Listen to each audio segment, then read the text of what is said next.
Makanya itulah niat. Jadi karma yang sebenarnya adalah niat.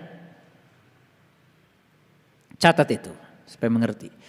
Dan saya kasih tahu, tidak ada konsep penghapusan dosa. Yang ada tuh pengampunan dosa. Apa bedanya? Pengampunan dosa itu ya balasannya disegerakan. Diulang kehidupannya itu memiliki tubuh yang seperti ini lagi. Bisa jadi kera, bisa jadi babi. Quran. Kenapa? Apa sih penyebab mereka begitu? Karena mereka menyembah togut. Apa togut itu? Togut itu sebetulnya Tuhan-Tuhan yang diciptakan oleh pikiran kita sendiri. Sepanjang kita tidak mengenal siapa Tuhan kita, kita akan terus menciptakan Tuhan. Itulah togut. Dan banyak orang menciptakan togut dengan pikirannya. Saya bilang berulang kali, kalau ada buku yang berbicara tentang Tuhan, belum tentu kita bertemu Tuhan. Lewat cuma ngumpulin anak-anak yatim, kemudian kita kasih makan. Mereka hanya menjadi orang-orang yang bergantung kepada pemberian kita. Dan kita mendidik yang salah. Sekolahkan mereka kalau mau. Makanya dulu saya di sini bikin sekolah gratis. Semua saya sekolahkan. Yang putus sekolah ikut PKBM. Ada paket A, paket B, paket C. Ini 2 tahun ya berhenti karena pandemi. Nanti kita mulai lagi. Ayo. Peluang dari Allah begitu terbuka. Terbuka apa tidak? Terbuka. Apa yang menutup peluang itu? Kemauan kita. Niat kita. Kalau nggak punya niat mungkin masjid ini juga nggak akan jadi. Kalau nggak ada niat. Makanya itulah niat. Jadi karma yang sebenarnya adalah niat. Catat itu supaya mengerti. Balik dulu ke atas. Baik, kita baca ayat ini. Ini Quran surat Ali Imran ya, ayat 161. Pembalasan itu setimpal dan adil. Pembalasan itu setimpal dan adil. Tidak mungkin seorang nabi berkhianat dalam sebuah urusan. Gak mungkin seorang nabi berkhianat dalam sebuah urusan. Nabi itu orang yang dapat ilmu untuk dirinya sendiri. Jadi nabi itu orang yang sudah dapat ilmu, yang sudah dapat berita besar. Barang siapa berkhianat dalam sebuah urusan, maka pada hari kebangkitan, ketika dia dihidupkan kembali, ya, hari kebangkitan itu ketika dia dihidupkan kembali, berarti setelah diulang kehidupannya, ia akan datang membawa apa yang dikhianatkannya itu. Jadi kalau orang sekarang datang ke kehidupan ini membawa yang dikhianatkan oleh dia, ya dia akan dapat balasan dari yang dikhianatkannya itu. Jadi kalau sekarang dikhianati, lihat saya semuanya, kita dikhianati oleh siapapun di kehidupan yang sekarang, tapi terima. Berarti Anda pernah berkhianat pada orang itu di kehidupan yang dulu. Karena ayat ini mengatakan, ia akan datang membawa apa yang dikhianatkannya itu. Kemudian tiap-tiap diri akan diberi pembalasan tentang apa yang dikerjakan dengan setimpal. Tahu setimpal? Ya saya bilang tadi, kalau kita nyubit di kehidupan ini, kita juga akan dicubit di kehidupan ini. Sakit yang ditimbulkannya tidak akan dikurangi. Dan saya kasih tahu, tidak ada konsep penghapusan dosa. Yang ada tuh pengampunan dosa. Apa bedanya? Pengampunan dosa itu ya balasannya disegerakan. Jadi kalau kalian minta ampun sama Allah, ya Allah ampunilah segala kesalahanku. Siap-siap. Dan selama ini konsep kita di otak kita, begitu sudah minta ampun sama Allah, langsung dihapus gitu pakai tip X. Berarti bohong dong, Allah di ayat ini mengatakan pembalasan itu akan setimpal. Yang bisa menghapus semua karma kita cuman kebaikan kita.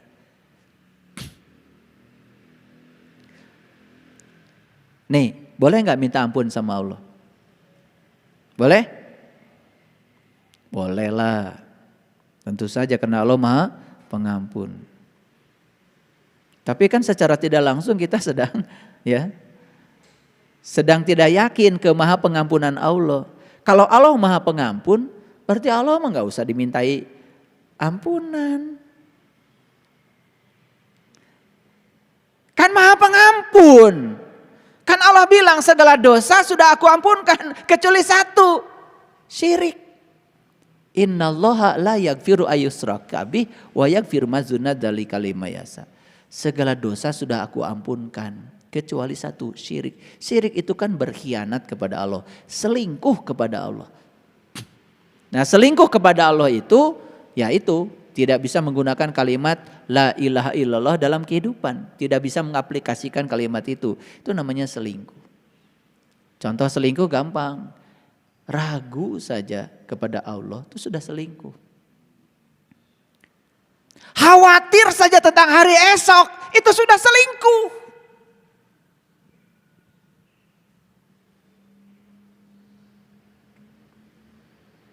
Paham?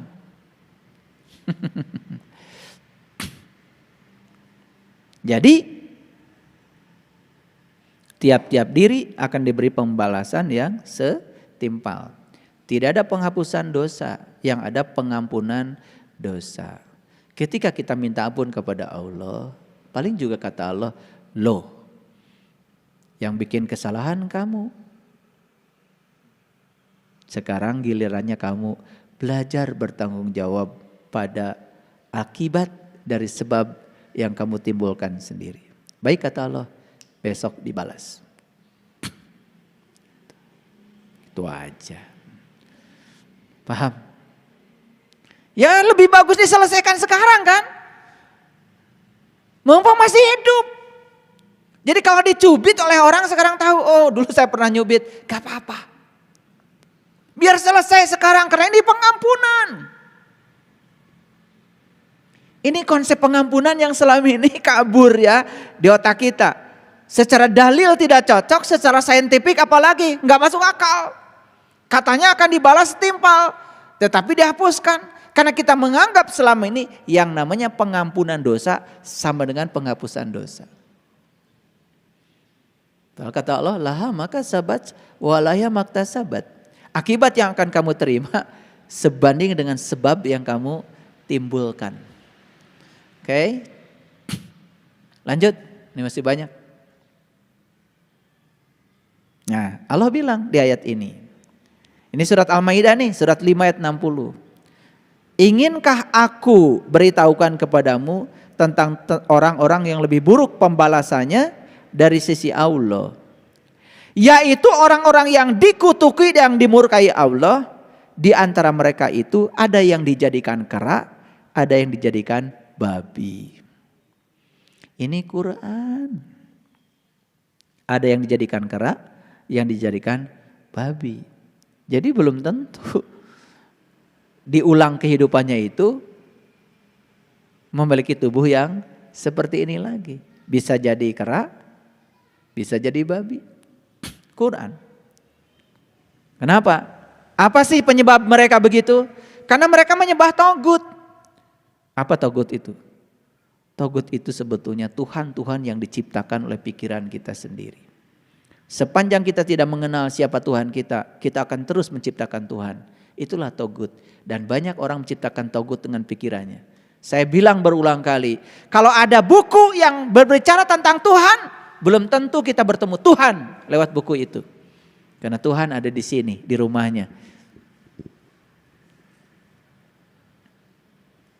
Paham?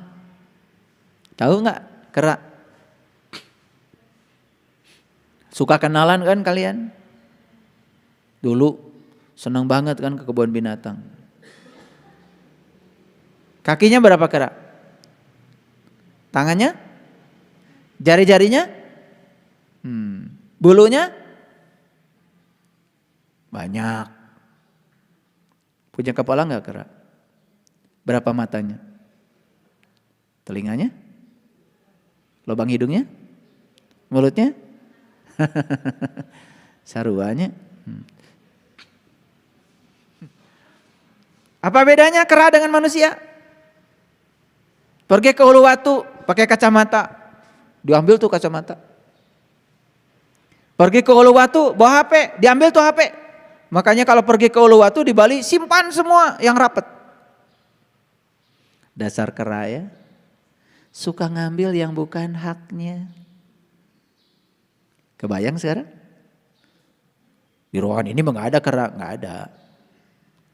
Di tempat lain. Nah yang suka ngambil yang bukan haknya itu namanya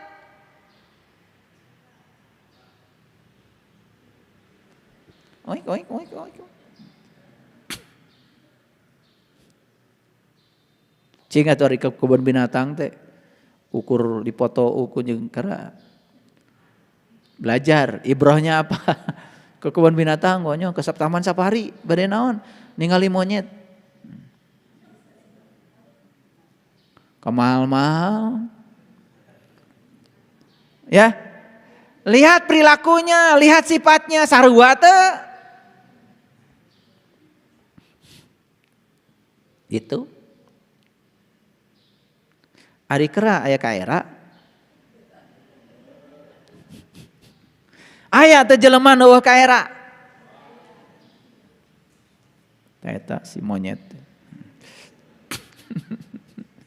Makanya dia akan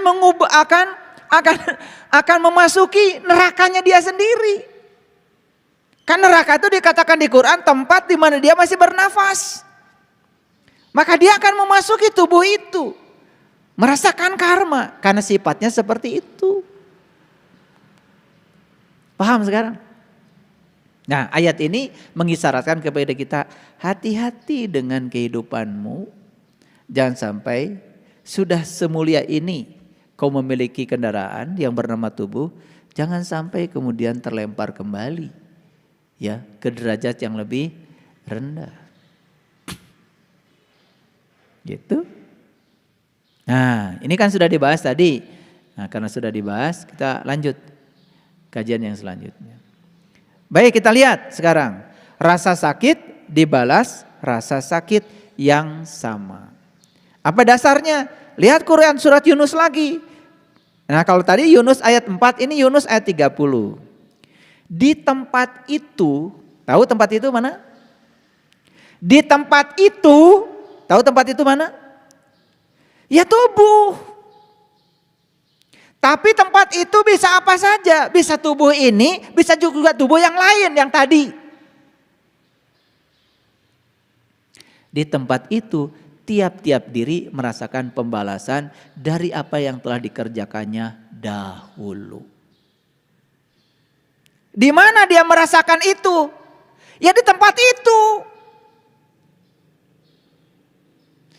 Kalau dia terlahir lagi jadi manusia ya di tubuh manusia. Kalau terlahir di luar itu ya di tubuh itu dia merasakan. Masa hidupnya dia makan yang kotor-kotor ya sudah.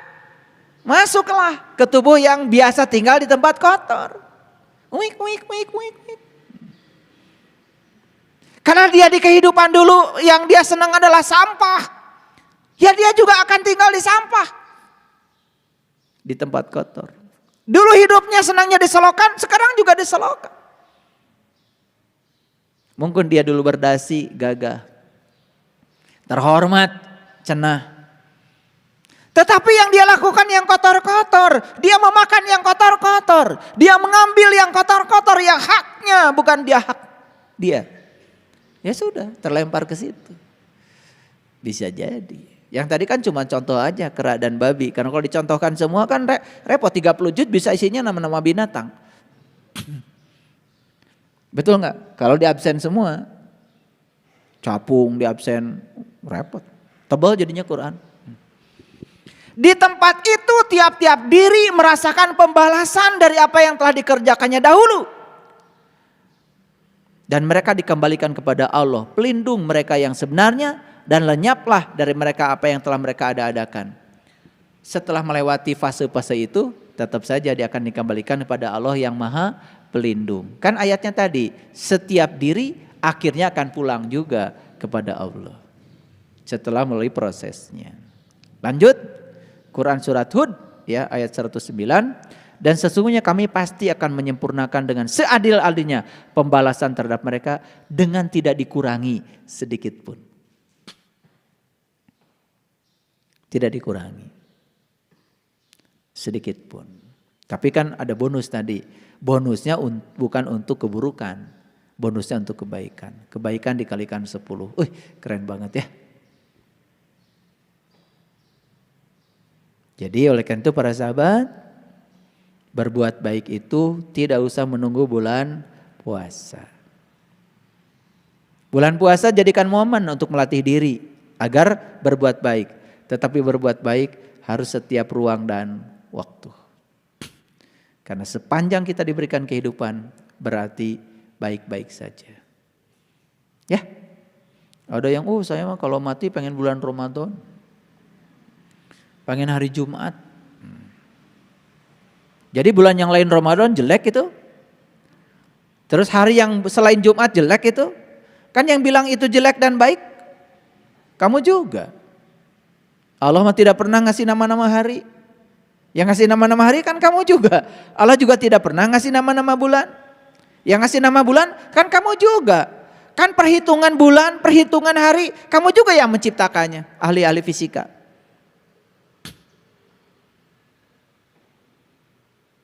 Allah nggak ikut campur urusan itu. Mau ngitung bulan pakai komaria, referensinya matahari. Mau ngitung bulan pakai komaria bulan, ya terserah kamu, suka-suka kamu. Tidak ada yang lebih mulia satu dengan yang lain. Ya, yang mulia itu yang bisa memanfaatkan waktu untuk kemuliaan itu aja. Iraha, ya kapan saja. Sudah mengerti sekarang hari pembalasan? Oh, pulang ke rumah jadi terang benderang sekarang. Oh, ini Yaumiddin itu. Itu sering dibacakan ketika sholat. Alhamdulillahi Rabbil Alamin Ar-Rahmanir-Rahim Maliki Yaumiddin. Oh, ini hari pembalasan. Gitu. Nah, jadi raga manusia merupakan wadah dari berbagai kisah perilaku yang diperbuatnya pada zaman dahulu. Itu yang disebut dengan suratan kehidupan. Siapa yang bikin suratan kehidupan? Kita sendiri. Jadi yang menuliskan suratan kehidupan di Lauh Mahfuz itu adalah diri kita sendiri.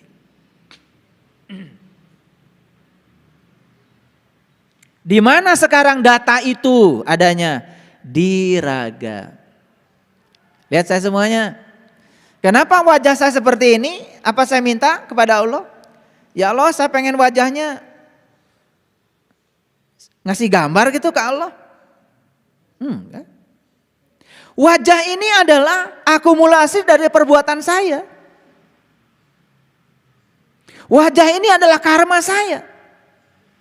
Kalian wajahnya ada yang seperti ini, seperti itu adalah karmanya kalian. Jadi Allah itu tidak merekayasa. Sudah menciptakan alam semesta dengan hukum sebab akibat. Itu saja. Kenapa wajah saya seperti ini? Ya sudah. Karena raga manusia adalah wadah dari berbagai kisah perilaku yang diperbuatnya. Dan itu yang disebut dengan suratan kehidupan. Paham? Oh. Nampi ya Allah. Asal nama Allah nabi itu jadi pendek kieu. Ai batur jarangkung. Keur pendek teh abdi mah hideung ya Allah. Baturnya bule. Ngerti sekarang? Wajah kita pun, tubuh kita pun adalah cerminan, citra diri dari apa? Suratan takdir kehidupan. Nampi aya nama? Nampi?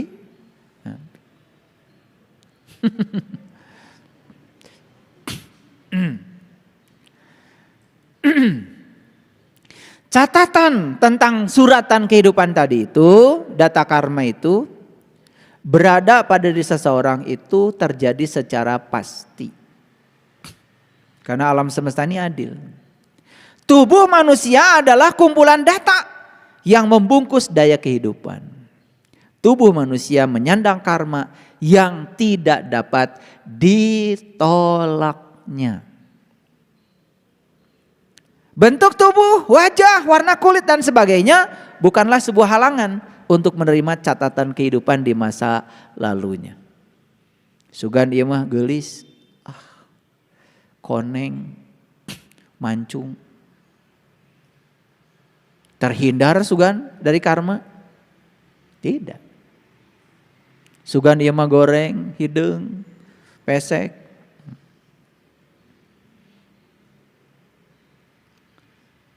Iya jangan-jangan ia karma wungkul eusina, karma buruk, tidak. Tidak ada halangan. Paham?